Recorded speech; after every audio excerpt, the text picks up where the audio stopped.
Welcome back, everyone. Hope you're all having a fantastic day, and welcome to Train Sim World 4, a different sim that we're going to be featuring on the train side of the channel. And today we are going to be taking Amtrak's southbound Northeast Regional train number 95 from South Station here in Boston, Massachusetts, on down to Providence, Rhode Island on the Northeast Corridor. Our locomotive for today will be Amtrak's ACS-64. It's going to be a fun one. Let's get going. It is a beautiful morning here in South Station in Boston. Sun's just started to come up. And here's our train here on track number 6. We're going to go ahead and walk down, get the train powered up, get ready to go. One thing you're going to notice is a difference between Run 8 and Train Sim World is that they do have really good graphics in Train Sim World. I do love the lighting, do love the skies. And I also really do love the modeling of both the routes that they do as well as the trains themselves. They look really good, just adds that extra little immersion if that is something you're interested in. Additionally, the perk about Train Sim World when it comes to single player is that you can be a driver, you can be a passenger, you could just even be a rail fan if you want and go watch the trains go by. The AI system takes care of all the trains, so you're not forced to driving a train, similar to Run 8 in that sense, so it does have that extra little bit of freedom. Unfortunately, this sim does not have multiplayer, so if you're interested in multiplayer, then this is probably not the sim for you. Probably look into Run 8 or SimRail or one of those if you're interested in multiplayer. But here's our locomotive, the ACS-64. It's going to be taking us down to Providence and onward to points south. We have unit number 652 in front today. We'll go ahead and jump on in here, and we're going to go ahead and jump into the seat, power the locomotive up. Got about 4 minutes left till departure. Go ahead and get the reverser in. I'm going to go ahead and put it into the neutral position for the time being. Next thing we're going to go ahead and do, get our headlights up to dim, and then we're going to come on over here and get our brakes set into the correct position, which is passenger. We're going to go ahead and release the brakes. Set my locomotive brakes first before we do that. Go ahead and release the brakes, just do a test, make sure the air is charging up. And you can see in the lower right-hand corner of your screen, brake pressure is coming back up, so we'll go ahead and set that a little bit so the train doesn't roll away from us. Go ahead and take the locomotive brakes off for the time being. Everything's looking good there. And then the last thing we're going to go ahead and do before we depart, there's a MBTA commuter rail train pulling in right now in front of us. Last thing we do before we depart, we're going to come back over to the back panel here. We're going to go and make sure a couple of things are on here. The HEP is on. We're going to go ahead and get the ATC to the on position, ACSES to the on position. We can get the alerter as well to the on position, and everything else here is looking good. Back panel is all ready to go. Perfect. We'll go ahead and jump back into the seat up at the front. And we're 2 minutes from boarding. One other pro about Train Sim World while we wait here is the fact that there are routes from around the world. So it's not just like Run 8 where it's in the US.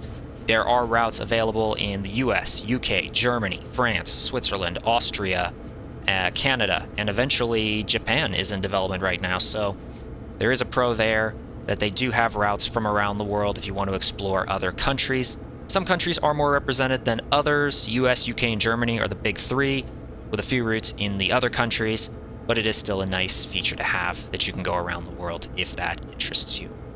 All right, 6:09, let's go ahead and open the doors, start boarding passengers. We'll be departing here at 6:10. All right, boarding complete. We'll go ahead and lock the doors. Doors are closed. We're gonna go get the headlights to full, get our ditch lights on. There we go. And Amtrak 95, Highball Boston, signal indication.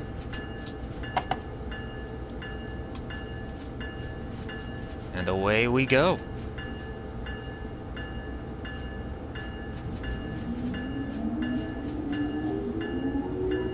Once we get the speed here a little bit, I'm going to go ahead and also do a quick air test while moving. Make sure everything is looking good. Only able to go 10 out of the station. While we are doing 10, we'll go ahead and do a quick brake set. That's a good set. Go ahead and release. And good release. Highball the runner.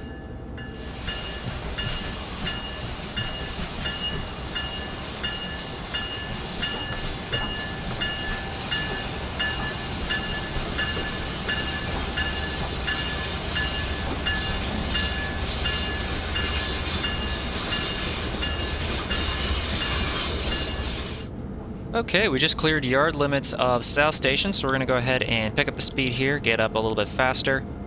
But not too fast, because right around the corner here is going to be our first station stop of Back Bay, which is the last station for the Northeast Corridor in the Boston City area. Next stop afterwards will be out in the suburbs at Route 128.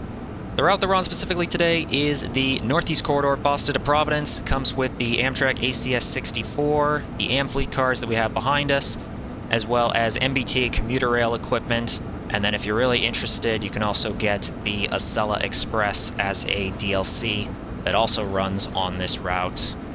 Links in the description for both of these DLCs, as well as Train Sim World 4 if you are interested. I'm going to go ahead and start slowing down here as we're coming into Back Bay Station now. First stop of 2 intermediates for us before we get to Providence.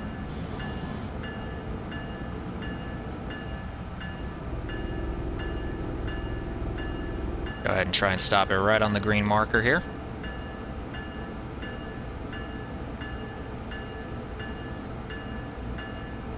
Perfect, there we are. Go ahead and open the doors. Let passenger boarding begin.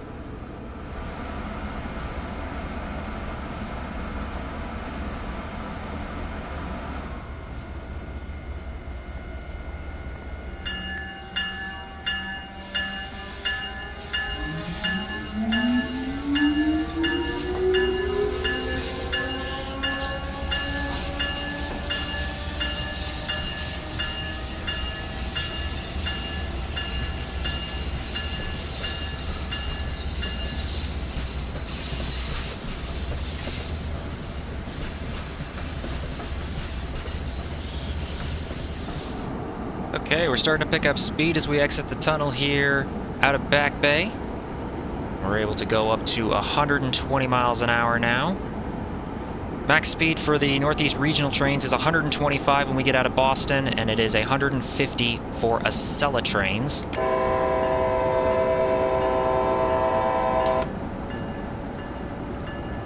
There's a lot of commuter stops we're going to be passing, like the one we just passed through.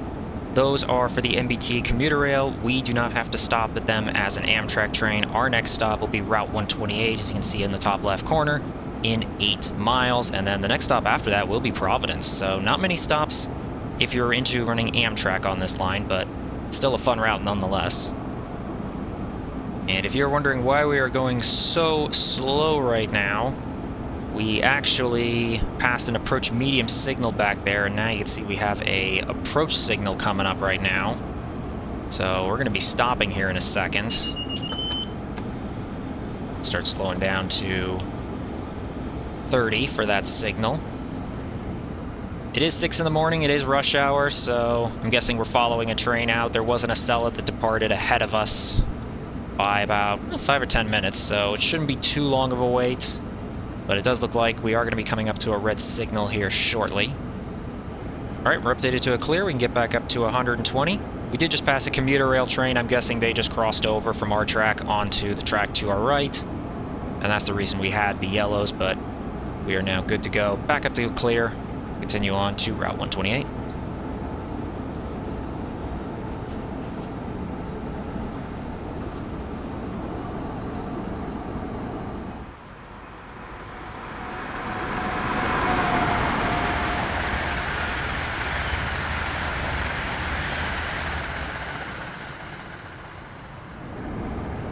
Alright, we're coming up to Route 128, our next station stop. I already started slowing down here.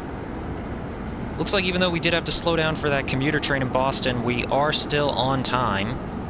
So we got that going for us at least.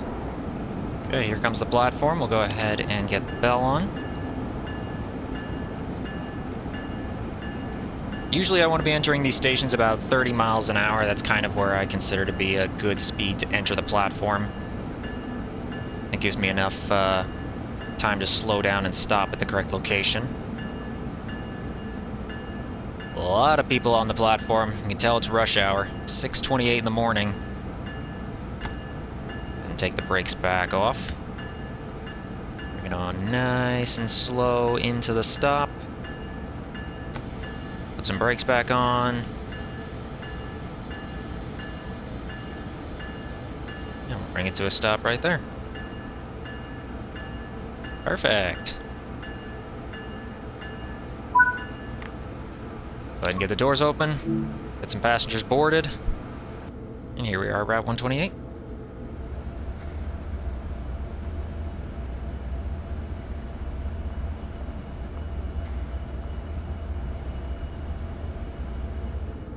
Okay, doors are closed, brakes are released. And we could depart Route 128. Our next stop and final stop for this route is going to be Providence in about 30 miles.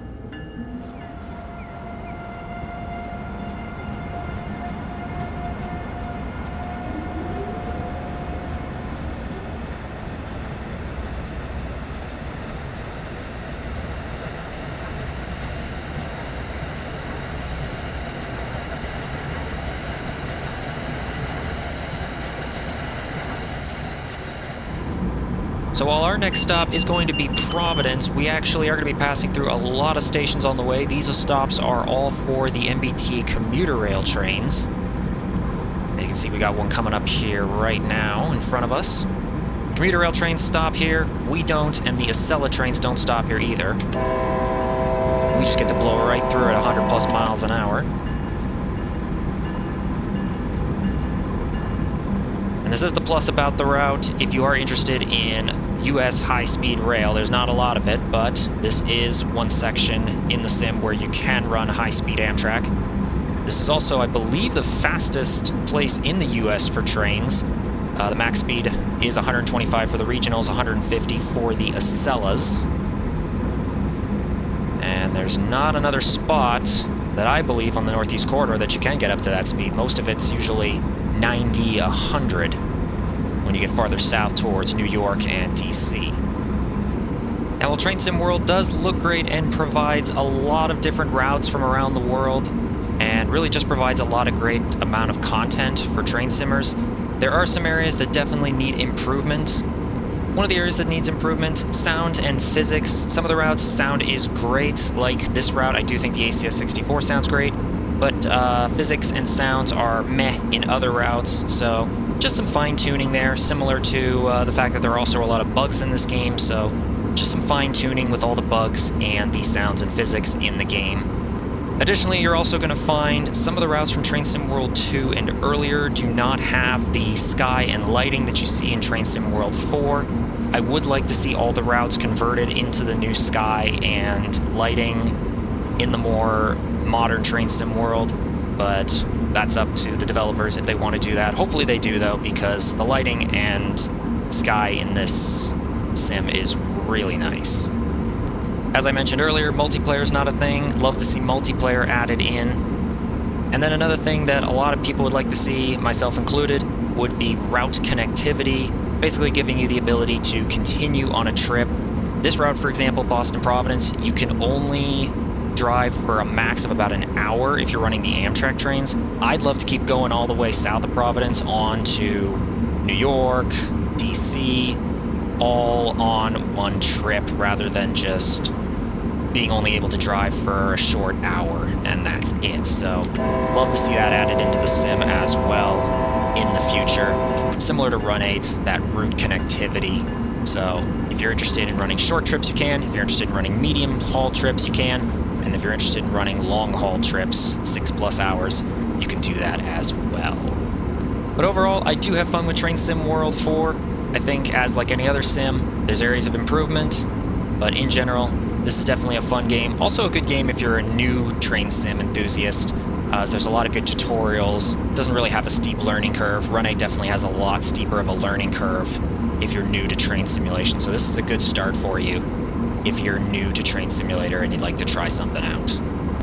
And with that all being said, we're about 15 miles, about halfway to Providence now. We'll continue on. We'll see you when we get closer to Providence.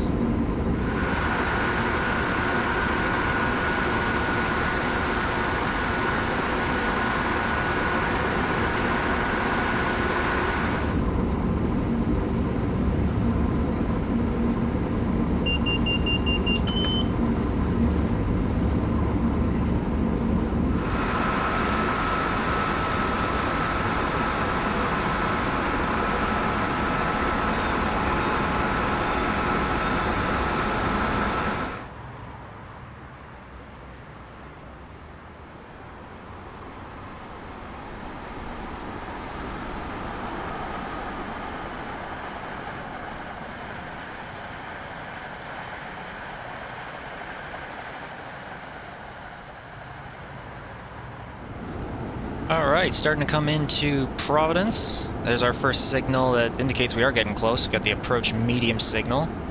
Gonna start reducing down here to 45 now.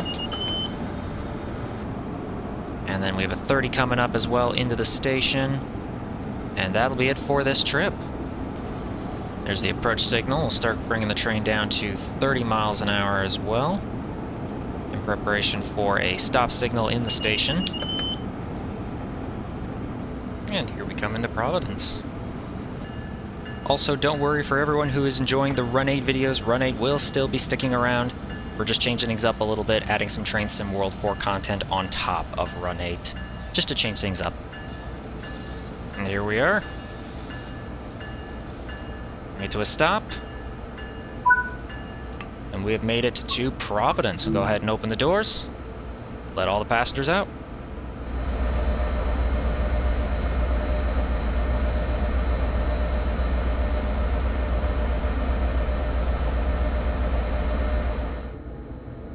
And that's it. We have made it to the end of the route. If you're interested in picking up Train Sim World 4, the Boston Providence DLC, or the Acela Express, links are in the description below for all three of those products, as they are separate DLCs.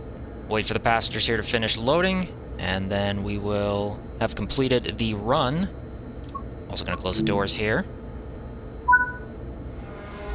And there we go. We have handed off the train to another crew. They're going to be taking this train south, onwards towards New York, DC, and points farther south.